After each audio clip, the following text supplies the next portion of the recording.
All right. From Cassie. My son is a junior in high school this year, and we're starting to do some college visits.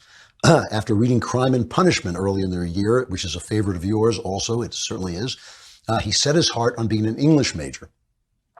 While listening to your interview with Professor Paul Ray from Hillsdale, I felt very disheartened. Should I be concerned letting my son go into this major?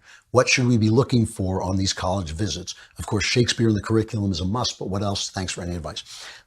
Great question. Yes, you should be concerned.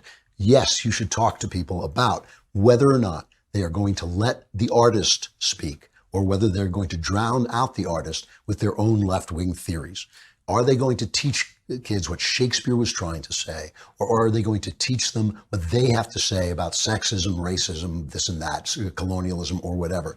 Are they going to teach what Jane Austen wrote, or are they going to teach their ideas about what Jane Austen wrote? Are they going to diss the great literature of the time and throw it overboard just because they want to find some guy whose skin was a different color, who didn't write half as well as Jane Austen? Is that what they're going to do? You've got to ask these questions. Last night, after our presentation, Knowles and I met with some of the donors and others at Texas A&M, and we were discussing the ways the right has left the culture slip. And they were saying Texas A&M is a very conservative school, great school, huge, like 65,000 students.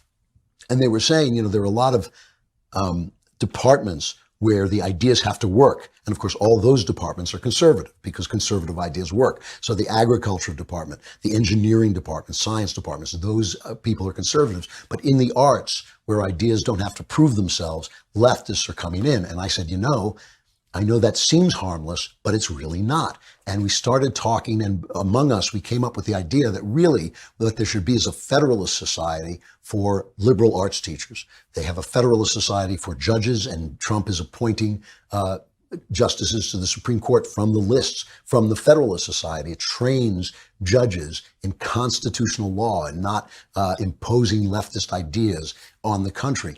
I think that there should be a Federalist Society that trains people on how to teach the art that was being written, how to teach the literature that was being written. What did Chaucer mean? Why do we teach Virgil and Homer? What were they trying to say? Instead, what you have are these great minds crying out to us with the truth from generations past.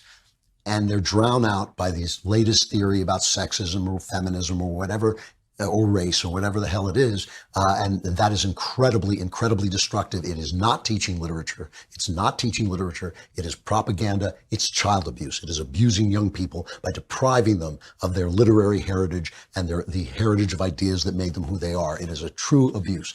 So yeah, be worried. Go to Hillsdale. If you're going to go to some places like this, go to places where the professors are trying to teach the good, the true, and the beautiful, and this legacy that's been handed down to us of literature and ideas.